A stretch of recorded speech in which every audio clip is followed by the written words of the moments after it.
જય શ્રી કૃષ્ણ મિત્રો, આ વિડીયોમાં સાંભળશું અધિક માસનું મહાત્મ્ય દર્શાવતી કથા વાર્તા ટન ટોકરી વાગે છે। આ કથા અધિક માસમાં સાંભળવાનો મહિમા છે। કહેવાય છે કે અધિક માસમાં નિત્ય કથા અને અધ્યાય સાંભળવાથી ભગવાન પુરુષોત્તમ રાય પ્રસન્ન થાય છે, તેની કૃપા પ્રાપ્ત થાય છે। તેની કૃપાથી જીવનમાં સુખ સમૃદ્ધિ આવે છે, જીવનમાં બરકત આવે છે। એવો પુણ્યશાળી છે આ પુરુષોત્તમ માસ કે જેને પ્રભુએ કૃપા કરીને પોતાનું નામ આપ્યું છે। એવા પુરુષોત્તમ માસમાં જો આપણે પણ પ્રભુની ભક્તિ કરીએ, પૂજા કરીએ, નિત્ય અધ્યાય અને કથા સાંભળીએ તો આપણી ઉપર પણ પ્રભુ કૃપા કરે છે, આપણું કલ્યાણ કરે છે। તો મિત્રો, પ્રભુની કૃપાને પ્રાપ્ત કરવા માટે આ વિડીયોમાં આજે સાંભળશું અધિક માસની મહાત્મ્ય કથા ટન ટોકરી વાગે છે। જો આપને આ કથા પસંદ આવે તો વિડીયોને લાઇક, શેર, કોમેન્ટ કરી, ચેનલ પર નવા છો તો ચેનલ સબસ્ક્રાઈબ કરી બાજુમાં બેલ આઇકન પ્રેસ કરી દેજો। ધન્યવાદ। તો હવે સાંભળશું કથા ટન ટોકરી વાગે છે। એક ગામમાં ઠાકોરજીનું મંદિર છે। પૂજારીજી ભગવાનની પૂજા કરે છે। એમને ત્યાં મંદિરની સાફ સફાઈ અને બીજા નાના મોટા કામ માટે એક છોકરો હતો। છોકરાને લોકો અઢિયો કહીને બોલાવે, નામ પ્રમાણે જ એનામાં ગુણ। જમવામાં બંને સમય 2.5 શેર જેટલું જમણ જોઈએ અને તો જ તેનું પેટ ભરાય। આથી ધીરે ધીરે લોકો તેને અઢિયો કહીને બોલાવા લાગ્યા। અઢિયો ખાવામાં માત્ર ખબરદાર એવું નહીં, એને ખાવા ઘણું જોઈએ, પણ એ ઉઠે કે તુરંત જ એની સેવા શરૂ થઈ જાય અને રાત્રે આરતી થઈ જાય પૂજારીને એ ગુરુ કહેતો, એટલે ગુરુજી સુવા જાય પછી અઢિયો ગુરુની ચરણ સેવા કરે। ગુરુ રજા આપે ત્યારે સવારથી શરૂ થયેલી એની સેવા પૂર્ણ થાય અને આથી જ અઢિયો ગુરુનો તો પ્રિય હતો જ, પણ આખાય ગામનો પ્રિય બટુકજી હતો। ગામ આખાને વહાલો લાગે એમ દિવસો ઉપર દિવસો વીતે છે। પૂજારીને એક દિવસ અઢિયાનો વિચાર આવ્યો કે આ છોકરો કોઈ દિવસ વ્રત, ઉપવાસ કે ધારણા પાળના કરતો નથી, મંદિરમાં સેવા કરે છે, પરંતુ તેમ છતાંય તેની કાયાનું કલ્યાણ થાય તેવું કંઈક કરવું જોઈએ।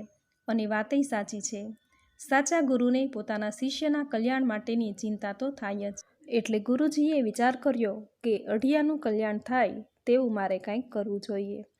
તેવામાં અધિક માસ આવ્યો છે। આગળના દિવસે પૂજારીએ અઢિયાને બોલાવ્યો કે એ અઢિયા અહીંયા આવ, અને અઢિયો તો દોડતો દોડતો આવ્યો છે ગુરુજી પાસે। પૂજારી કહે છે કે જો આવતીકાલથી અધિક માસ બેસે છે, પાવન પુરુષોત્તમ માસ છે, માટે તારે કાલથી આખો માસ નદીએ નહાવાનું અને અધિક માસ કરવાનું નિયમ લેવાનું। ગુરુજી, એમાં ભૂખ્યું રહેવાય કે? તેવું અઢિયો બોલ્યો। તો ગુરુજી કહે છે કે હા, ઉપવાસ કરવાનો, ભગવાનની કથા વાર્તા સાંભળવાની તથા નદીએ નહાવા જવાનું। અઢિયો કહે કે ગુરુજી, આપણે અધિક માસ નથી કરવો। ગુરુજી કહે કેમ? તો અઢિયો કહે, ના ગુરુદેવ ના, મારાથી ભૂખ્યા રહેવાય નહીં। ભૂખ્યા રહેવાય સિવાયનું કોઈ પણ કાર્ય હોય તો કહો, હું સદાયને માટે કરવા તૈયાર છું, પરંતુ હું જમવાનું બંધ તો નહીં જ કરું એવું તો બનશે જ નહીં। ગુરુદેવે ઘણો સમજાવ્યો પણ એ માન્યો નહીં। ભૂખ્યા રહેવાનું તેને જરાય પોસાય તેમ ન હતું, પરંતુ ગુરુદેવે તો મનમાં નક્કી કર્યું કે ગમે તે ઉપાયે અઢિયાને અધિક માસ નાવાનું વ્રત લેવડાવી તેનું કલ્યાણ થાય તેમ કરવું। અને ગુરુદેવ ગાંજ્યા જાય તેમ ન હતા, તેણે યુક્તિપૂર્વક અઢિયાને બાંધી લીધો, કારણ કે તેમને એ પણ ખબર હતી કે જો એક વખત અઢિયો કોઈ પણ કાર્ય કરવાની હા પાડી દે પછી એ ગમે તે થાય પણ ફરે નહીં। તેથી અઢિયાને કહે, મારું એક કામ કર। તો અઢિયો કહે કે બોલો ગુરુજી, શું કામ કરવાનું છે? ગુરુજી કહે કે આવતીકાલથી મારે તો અધિક માસનું વ્રત છે, એટલે મંદિરમાં રંધાશે નહીં અને તને ખાધા વગર ચાલશે નહીં, માટે કાલથી 1 માસ સુધી ચાલે તેટલું સીધું સામાન લઈ તારે નદી કિનારે જ રહેવાનું। ત્યાં સ્નાન કરજે અને ત્યાં જ રહેજે, ત્યાં જ જમવાનું બનાવીને જમજે, અહીં તો નહીં જ, પણ હા, એક વાત તો તારે માનવી જ પડશે। અઢિયો કહે છે કે ગુરુદેવ, નદીએ તો નદીએ, પણ જમવાનું તો મળશે ને? 1 માસ ત્યાં રહીશું પણ ભૂખ્યા તો નહીં રહેવું પડે ને? માટે ભૂખ્યા રહેવા સિવાયની ગમે તે શરત કહો, આપણને મંજૂર છે।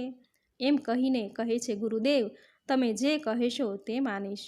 ગુરુદેવ કહે છે કે જો 2 સમય જમવાનું નહીં, પણ એના બદલે સવાર અને સાંજનું એમ બંને સમયનું ભેગું એક સમયે બનાવવાનું અને એક જ સમયે જમવાનું। બંને સમયનું તું એક જ સમયે જમી લેજે, એટલે બીજા સમયે તને ભૂખ લાગશે નહીં, બરાબર ને? અઢિયો કહે છે કે સારું ગુરુદેવ, બરાબર છે। ગુરુજી કહે, અને હા, બીજી એક વાત કે જો આ કામ તારે મારા માટે કરવાનું છે એટલા માટે તારે આનો વિરોધ નથી કરવાનો. ત્યારે અઢિયો કહે છે કે ગુરુજી, જેટલી વાત હોય તે કહો, બધી જ મંજૂર છે, માત્ર જમવા સિવાયની વાત કરવાની. તો ગુરુજી કહે છે કે તું જ્યારે રસોઈ બનાવી જમવા બેસે એટલે ટોકરી વગાડી અને કહેવાનું કે ટન ટન ટોકરી વાગે છે, અઢિયો નિમંત્રણ આપે છે, પુરુષોત્તમ રાય પ્રસાદ લે છે. અને આમ કહી થોડીવાર બે હાથ જોડી આંખો બંધ કરી ભગવાનને મનમાં કહેવાનું કે પ્રભુ પુરુષોત્તમ રાય, ભોજન તૈયાર છે, જમો. આંખો બંધ જ રાખવાની અને પછી એક જ બેઠકે તારે જમી લેવાનું. હા, એમાંથી થોડું કંઈ રાખી મૂકવાનું નહીં અને સાંજના ખાવાનું નહીં. એક જ સમયે બધુંય ખાઈ જજે, સમજ્યો? આટલું કરીશ ને? અઢિયો કહે, પણ ગુરુદેવ, તમે કહો છો તેમ હું પેલા પુરુષોત્તમ રાયને બોલાવું અને કદાચ એ સાચે સાચ આવે અને જમવા બેસી જાય તો મારે શું કરવું? ગુરુજી કહે છે કે અરે ગાંડા, એટલું તો સમજ કે અહીં મંદિરમાં આપણે ઠાકોરજીને રોજ થાળ ધરાવીએ છીએ. ભગવાન ક્યારેય જમવા આવે છે? આજ સુધી તે જોયું છે કે આપણે ભગવાનને કહીએ કે ભગવાન જમવા પધારો અને ક્યારેય ભગવાન આવ્યા છે? એમાંથી ક્યારેય એક કટકોય એણે લઈને ખાધો છે? એ તો ભાવનાના ભૂખ્યા છે, તારા ભોજનના નહીં. અને હા, જો કદાચ ભગવાન આવે અને જમે પણ તો 2 સમયનું તે બનાવ્યું જ હોય, તેમાંથી એક સમયનું પ્રભુ જમે તો તારા માટે એક સમયનું તો રહેશે જ, તે તારે જમી લેવાનું. બરાબર છે ને? ગુરુદેવ કહે તો વાત પાકીને. તે નિયમ લીધું, એમાં હવે ફેરફાર નહીં થાય. નિયમ તોડવાનું નહીં, ગમે તેવા સંજોગ ઊભા થાય તો પણ નહીં. અઢિયો ગુરુદેવની યુક્તિ સમજ્યો નહીં અને બોલ્યો કે હા ગુરુદેવ, વાત તો સાવ પાકી. નિયમ એટલે નિયમ, એમાં કોઈ ફેર પડે નહીં. હવે હું નિયમ નહીં તોડું. બસ ગુરુદેવે આશીર્વાદ આપ્યા છે અને ભગવાન તારું કલ્યાણ કરે તેવા આશીર્વાદ આપ્યા. અને અઢિયો તો બધી તૈયારી કરી અને આવ્યો છે નદી કિનારે. સીધા સામાનનું ગાડું એક તરફ ઊભું રાખી પ્રથમ નદીએ સ્નાન કર્યું છે, પછી ભગવાનની સેવા સ્તુતિ કરે છે અને પછી ભોજનની તૈયારી કરવા લાગ્યો. ભોજન તૈયાર થઈ ગયું. અઢિયાએ થાળી પીરસી છે, પછી આસન મૂક્યું, પોતે બેઠો, સામે પણ એક આસન મૂક્યું. પુરુષોત્તમ રાય માટે વચ્ચે ભોજનની થાળી મૂકી છે અને ટોકરી સાથે લાવ્યો હતો તે વગાડી અને પછી આંખો બંધ કરી 2 હાથ જોડી ગુરુદેવના કહ્યા પ્રમાણે બોલ્યો કે ટન ટન ટોકરી વાગે છે, અઢિયો નિમંત્રણ આપે છે, પુરુષોત્તમ રાય પ્રસાદ લે છે. આમ કહી થોડીવાર આંખો બંધ કરી 2 હાથે વંદન કરી રહ્યો છે. આ તરફ વૈકુંઠમાં પ્રભુ રાહ જોઈને બેઠા હતા. તેઓ ઊભા થયા અને રૂક્ષ્મણીને કહે છે કે ચાલો દેવી. રૂક્ષ્મણી કહે, ક્યાં ચાલવાનું છે પ્રભુ? ભગવાન કહે છે કે જુઓ, ભક્ત બોલાવે છે, ભોજન લેવા ચાલો, વાર ન કરો, રસોઈ ઠંડી થઈ જાય અને ભક્ત નારાજ થાય એ પહેલાં પહોંચી જઈએ. અઢિયાને થયું, હવે આંખો ખોલું અને જમી લઉં. આમ જ્યાં આંખો ખોલી જુએ છે તો સામે કોઈ 2 જણ પતિ પત્ની જમવા લાગ્યા છે. અઢિયો કહે છે કે એ તમે કોણ છો અને આમ પૂછ્યા ગાંછ્યા સિવાય જમવા લાગ્યા? આમ કોઈનું કાંઈ ખાઈ જવાતું હશે? ભગવાન કહે, કેમ આમ બોલો છો? ભગતજી, જમવાનું આમંત્રણ આપો છો અને તેય પાછા ટોકરી વગાડીને અને જમવા આવ્યા, એટલે આવું કામ બોલો? અઢિયો કહે છે કે મેં તો પુરુષોત્તમ રાયને બોલાવ્યા હતા, તમે કોણ છો? તો ભગવાન કહે છે કે હું જ પુરુષોત્તમ રાય છું. તો અઢિયો કહે છે કે પણ મેં તો તમને એકલાને આમંત્રણ આપેલું, તો આ સ્ત્રીને પણ તમે તેડી લાવ્યા? ભગવાન કહે, જો ભાઈ, આ મારી પત્ની છે, પત્નીને મૂકીને કાંઈ ખવાય? અઢિયો કહે, તમારી વાત સાચી, પણ ગુરુદેવે તો મને કહેલું કે તમે ખાવાના નથી અને તમે તો ભાવનાના ભૂખ્યા છો. પણ આ શું, તમે તો ખાવા લાગ્યા અને એ પણ એકની જગ્યાએ 2 જણા આવ્યા. ભગવાન કહે કે તારા ગુરુદેવની વાત પણ સાચી છે, પણ જ્યારે કોઈ ખાસ ભક્ત મને ગાઈને વગાડીને બોલાવે છે ત્યારે હું તેનું માન જાળવું છું અને તે મને બોલાવે એટલે હું જરૂર જમવા આવું છું. અઢિયો કહે છે કે શું રાખ ને ધૂળ, તમે મારું માન જાળવ્યું? આ તો મેં તમને એકને બોલાવ્યા અને તમે તો 2 આવ્યા.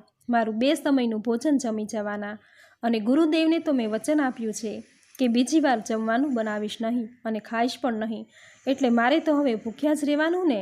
ઠીક છે, આમ 2 જણા મારી સામે જોઈને હસો છું, ખાવા બેઠા જ છો તો હવે ખાઈ લો, આજનો દિવસ હું ભૂખ્યો રહીશ. બીજા દિવસે પણ એમ જ થયું. પ્રભુ આવ્યા, સાથે રૂક્ષ્મણીજી પણ આવ્યા. ત્રીજા દિવસે પણ અઢિયાને ઉપવાસ થયો. આમ 5 ઉપવાસ થાય છે. છઠ્ઠા દિવસે અઢિયાએ વિચાર્યું કે પેલા 2 આવશે જમવા અને ના પડાશે નહીં. તેથી લાવ આજે મારા ભાગનુંય તે બનાવું. આમ અઢિયાએ તો 3 જણાની રસોઈ તૈયાર કરી છે અને જ્યાં બોલે છે કે ટન ટોકરી વાગે છે, અઢિયો નિમંત્રણ આપે છે, પુરુષોત્તમરાય પ્રસાદ લે છે અને થોડીવારે આંખો ખોલી જુએ છે તો સામે 4 જણા બેઠા છે. અઢિયો કહે, હે, આ બીજા 2 વળી કોણ છે? ભગવાન કહે, ભાઈ, મારે ત્યાં વિષ્ણુ અને લક્ષ્મી મહેમાન થઈને આવેલા. તે મહેમાનને મૂકીને કાંઈ અવાય, તેથી એમનેય સાથે લેતો આવ્યો. અઢિયો વિચારે માર્યા ઠાર, આજેય ભૂખ્યા સુવાનું. બોલાવો બોલાવો, પારકે પૈસે દાન કરો તમારે. ભગવાન ભોળો ભગત ગુસ્સે થયો છે, જાણી મલક મલકાય છે અને પછી તો ભગવાન જાય છે. આવું 7 દિવસ ચાલ્યું. અઢિયાએ વિચાર્યું કે આજે તો પેલા 4નું અને 2 સમયનું અને મારું એમ એટલું ભોજન બનાવું. કેટલા બધા દિવસ થઈ ગયા ખાધે, આજે તો ગમે તે થાય પણ ભૂખ્યા નથી રહેવું. આમ વિચારી સ્નાન, ધ્યાન, ભજન, સ્તુતિ, ભક્તિ કરી અઢિયો તો ટોકરી વગાડે છે અને કહે છે કે ટન ટોકરી વાગે છે, અઢિયો નિમંત્રણ આપે છે, પુરુષોત્તમરાય પ્રસાદ લે છે. પછી આંખો બંધ કરી પ્રભુને વંદન કરી જ્યાં આંખો ખોલે છે તો સામે આખી પંગત પડી છે. પુરુષોત્તમ ભગવાનની સાથે ઘણા બધા બેસી ગયા છે અને જમવા લાગ્યા. અઢિયો ખૂબ ગુસ્સે થયો છે, પરંતુ બોલી શક્યો નહીં અને ભગવાન સૌ સાથે જમીને ચાલ્યા ગયા. આમ અધિક માસનો છેલ્લો દિવસ આવ્યો. અઢિયા ભગતને 29 દિવસના નકોરડા ઉપવાસ થયા છે. આમ 30મો દિવસ છે. અઢિયો વિચારે છે, આજે તો રસોઈ બનાવવી જ નથી. ભગવાનને પણ ખબર પાડી દઉં. આવું તે કાંઈ હોતું હશે? કોઈ જમવાનું આમંત્રણ આપે તો એકલાએ કે પછી પત્ની સાથે આવવું જોઈએ. આ તો રોજ 2-4ને વધારતા જાય છે. ત્યારે બેસાડો પંગત. આજે હાથે રાંધીને. આમ વિચારી ક્રોધમાં ને ક્રોધમાં અઢિયો સ્નાન કરી આવ્યો. સ્તુતિ ભક્તિ કરી સમય થતાં ટોકરી વગાડી કે ટન ટોકરી વાગે છે, અઢિયો નિમંત્રણ આપે છે, પુરુષોત્તમરાય પ્રસાદ લે છે. ભગવાન રુક્ષ્મણીને કહે છે કે દેવી, આજે જાળવજો હો. ભગત ખૂબ ક્રોધમાં છે, પરંતુ આજે ખવડાવવાનો દિવસ આવી પહોંચ્યો છે. આજે તમામ ઋણ ચૂકવી ભક્તનો ઉદ્ધાર કરવાનો છે. માટે ચાલો, આ શુભ કાર્ય તમારે હાથે જ કરવાનું છે. આમ કાચું સીધું સામાન રાખી અઢિયાએ ભગવાન પુરુષોત્તમરાયજીને જમવાનું આમંત્રણ આપ્યું. આંખો બંધ કરી વંદન કરી રહ્યો છે. ભગવાન આવ્યા છે. સાથે વિષ્ણુ ભગવાન છે, લક્ષ્મીજી છે, સીતારામજી છે, મહાદેવ અને પાર્વતી છે, હનુમાનજી પણ સાથે છે. નારદને પણ કૌતુક નિહાળવાની અને પ્રભુ કેવી રીતે લીલા કરશે તે જાણવાની તાલાવાલીથી એ પણ સાથે આવ્યા. આમ સૌ પધાર્યા છે. અઢિયાએ આંખો ખોલી અને જોયું તો સર્વે આવીને બેઠા છે. અઢિયો જોઈને તુરંત જ બોલ્યો કે પધારી ગયા ને રોજની માફક, પણ આજે તો તમારે તમારી જાતે જ રસોઈ બનાવવાની છે. અને હા, પ્રથમ મારો ભાગ મને આપી દેવાનો, પછી તમારે ખવડાવો. અને બધાઈને કહી અઢિયો થોડેક દૂર ઝાડ નીચે જઈને બેસી ગયો કે હવે ખબર પડશે કે તૈયાર ભાણે તાગડધીના બહુ કર્યા છે. આમ અઢિયો વિચારે છે. ભગવાન ભોળા ભગતના મનમાં જે તોફાન ચાલી રહ્યું છે તે જાણી ગયા અને મલકાયા. પછી તો નારદજીને અને હનુમાનજીને કહે છે કે રસોઈનો પ્રબંધ કરો. આજે તો ભગત નારાજ છે, આપણે તેને જમાડવો પડશે, માટે રસોઈ બનાવવાનું શરૂ કરો. આકાશમાં દેવતાઓ નિહાળી રહ્યા છે. અઢિયાની સરાહના કરવા લાગ્યા છે કે ધન્ય છે તારી ભક્તિને. રસોઈ તૈયાર થઈ ગઈ છે. પછી તો બધાય જમવા બેઠા છે. ત્યાં જ પેલો અઢિયો દૂરથી બોલ્યો કે હું અહીં બેઠો છું હો, પેલા મારો ભાગ મને આપી દો. પરંતુ જાણે કોઈ સાંભળતું જ નથી અને અઢિયો તો અકળાયો છે. બધા જમી રહ્યા છે. ભગવાન પુરુષોત્તમ પ્રભુ માતાજીને કહે કે દેવી, આ એક કોળિયો વધ્યો છે, તમે જાઓ અને ભગત ઉપર કૃપા કરી તેના મુખમાં મૂકી તેના ભવની ભૂખને શાંત કરો. પછી એની જીભ ઉપર આપની ટચલી આંગળીને સ્પર્શ કરજો, જેથી એની તૃષા તૃપ્ત થાય. માતાજી એક કોળિયો પ્રસાદ લઈ સંપૂર્ણ પુરુષોત્તમ માસનું ફળ આપવા અઢિયા પાસે આવ્યા અને બોલ્યા કે અઢિયા, તારું મુખ ખોલ. અઢિયો કહેવા લાગ્યો કે રહેવા દો, બધું ખાઈ ગયા અને એક કોળિયો લઈને માથે હાથ રાખવા આવ્યા છો. માતાજી કહે કે અઢિયા બેટા, મારી સામું તો જો અને મુખ ખોલ. અઢિયાએ માતાજી સામે જોયું છે અને જોતાં જ એનાથી આપોઆપ મુખ ખોલાઈ ગયું. માતાજીએ પ્રસાદ અઢિયાના મુખમાં મૂક્યો છે. ટચલી આંગળીઓનો એની જીભને સ્પર્શ કર્યો છે. ત્યાં તો અઢિયાને જાણે અમૃતનો ઘૂંટડો મુખમાં આવી ગયો હોય તેવી અનુભૂતિ થઈ છે. અઢિયો ધન્ય ધન્ય બની ગયો. અંતરના નેત્રો ખુલી ગયા છે. વેદની ઋચાઓનો પ્રવાહ એની વાણી દ્વારા વહેવા લાગ્યો. સ્તુતિ કરવા લાગ્યો. આકાશમાંથી દેવતાઓએ પુષ્પોનો ઢગલો અહીં અઢિયા ઉપર નાખ્યો અને કહેવા લાગ્યા કે અઢિયા તને ધન્ય છે તારા વિશ્વાસ અને તારી ભક્તિને.